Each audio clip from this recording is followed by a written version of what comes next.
আসসালামু আলাইকুম, কেমন আছেন সবাই? আশা করি ভালো আছেন।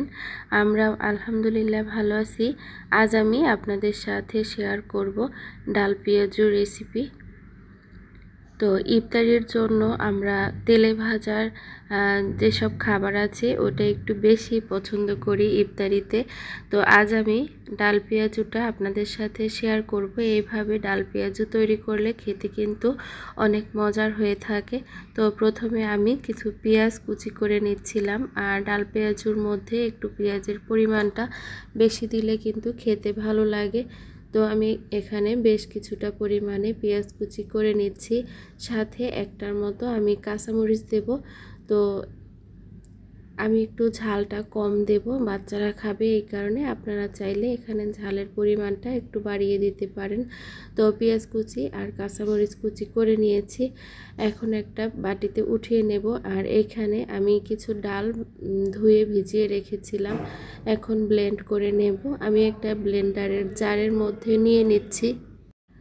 আমি ডালটা আগে ভিজিয়ে রেখেছিলাম 1 ঘন্টার জন্য, এখন পানিটা ঝরিয়ে আমি ব্লেন্ড করে নিয়েছি। আর ব্লেন্ডারের জারটাকে পজ করে করে আমি ডালটা ব্লেন্ড করে নিয়েছি, একেবারে মিহি করিনি, একটু দানা দানা রেখেছি, এতে করে পেঁয়াজুটা খেতে কিন্তু ভালো লাগবে। তো সম্পূর্ণ ডালটা আমি একটা বাটিতে নিয়ে নিয়েছি, আর আগে থেকে কুচানো পেঁয়াজটা দিয়ে দিলাম, কাঁচামরিচ আর পেঁয়াজ কুচি দিয়ে দিয়েছি। এখন এখানে আমি স্বাদ মতো লবণ দিয়ে দেব, জিরার গুঁড়া, ধনিয়ার গুঁড়া, আর দিয়ে দেব এখানে চাট মশলার গুঁড়া, হলুদের গুঁড়া, মরিচের গুঁড়া, আদা রসুনের পেস্ট দিয়ে দেব। এরপরে এখানে বেসন দিয়ে দেব 1 চামচ, আর চালের গুঁড়া দিয়ে দেব 1 চামচ। তো এখানে অন্য আর কোনো কিছুই আমি দেব না। আপনাদের হাতের কাছে যদি ধনিয়া পাতা থাকে তাহলে ধনিয়া পাতাটাও দিতে পারেন। তো আমার হাতের কাছে ধনিয়া পাতা ছিল না, আর এখানে আমার মনে হয়েছে পেঁয়াজটা একটু কম হয়েছে, তাই আমি আরও কিছুটা পেঁয়াজ এখানে দিয়ে দিয়েছি।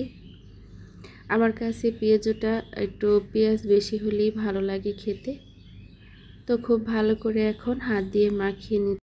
আমি এখানে বেসনের পরিমাণটা কম দিয়েছি, আমার কাছে মনে হয় বেসন বেশি দিলে খেতে ভালো লাগে না, তাই আমি একটু বাইন্ডিংয়ের জন্য চালের গুঁড়াটাও দিয়ে দিয়েছি।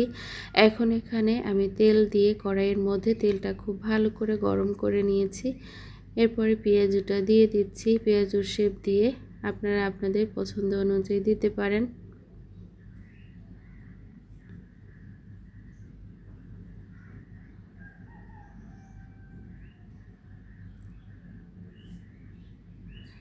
এই তো আমি পেঁয়াজগুলো দিয়ে দিয়েছি তেলের মধ্যে। আর আমি এই লোহার কড়াইটাতেই সবসময় তেলের ভাজা যে থাকে ওগুলো এই কড়াইয়ের মধ্যেই করে থাকি। আমার কাছে লোহার কড়াইটাতে ভাজাভুজি করতে একটু বেশি ভালো লাগে। তো পেঁয়াজটা একটা সাইড একটু শক্ত হয়ে গেলে, হালকা ব্রাউন হয়ে গেলে, এরপরে আমি উল্টে দেব। তো এভাবে আমি উল্টে পাল্টে পেঁয়াজগুলো ভেজে নেব।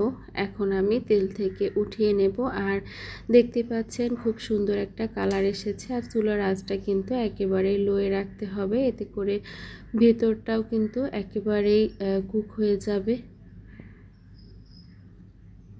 তো সবগুলো পেঁয়াজও আমি ভেজে নিচ্ছি একইভাবে। আর এই তো সবগুলো পেঁয়াজও আমি ভেজে নিয়েছি, দেখতে পাচ্ছেন কতটা সুন্দর হয়েছে। একটা পেঁয়াজও আমি ভেঙে আপনাদেরকে দেখিয়ে দিচ্ছি, ভিতরটাও একেবারে সুন্দরভাবে কুক হয়ে গেছে। সবাই ভালো থাকবেন, আল্লাহ হাফেজ।